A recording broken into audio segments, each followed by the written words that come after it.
पाकिस्तान में एक बड़ी अजीब और बात मैं आपको बताता हूं, मैं स्टडी कर रहा था। पाकिस्तान के आर्मी चीफ के पास डिप्लोमेटिक पासपोर्ट है, लेकिन पाकिस्तान के चीफ जस्टिस के पास, जिसका होता बहुत बड़ा, उसके पास ऑफिशियल पासपोर्ट है।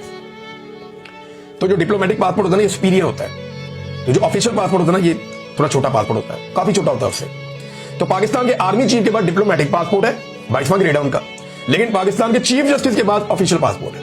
अच्छा, इंडिया में इसका उलट है। इंडिया में जो उनका आर्मी चीफ है उसके पास ऑफिशियल पासपोर्ट है, और जो उनका चीफ जस्टिस है उसके पास डिप्लोमेटिक पासपोर्ट है। देखिए कितना फर्क है। अच्छा, बर्तानिया और अमेरिका के जो आर्मी चीफ है ना, उनके पास भी डिप्लोमेटिक पासपोर्ट नहीं है। ये मैं आपको बता रहा हूं डाटा देख के, अजीबोगरीब सूरत हाल है।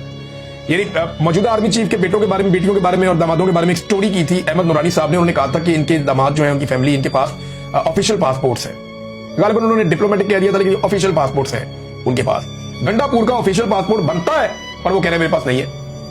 मैंने कानून इसका देखा कि ये इनको मिलता कब है, तो जिस दिन वो अपना ऑफिस एज्यूम करता है, वो ऑटोमेटिकली ऑफिशियल पासपोर्ट हर वजीर आला को दिया जाता है। गवर्नर का, सदर का, इनके डिप्लोमेटिक होते हैं, लेकिन वजीर आला का ऑफिशियल पासपोर्ट होता है, वुजरा का भी ऑफिशियल पासपोर्ट होता है नीले रंग का। ये इन्हें ऑफिस में आते ही मिल जाता है। गंडापुर साहब को नहीं मिला, मुझे हैरत है, और इसके ऊपर आज ये बात कर रहे हैं। मैं तो हैरान हूं।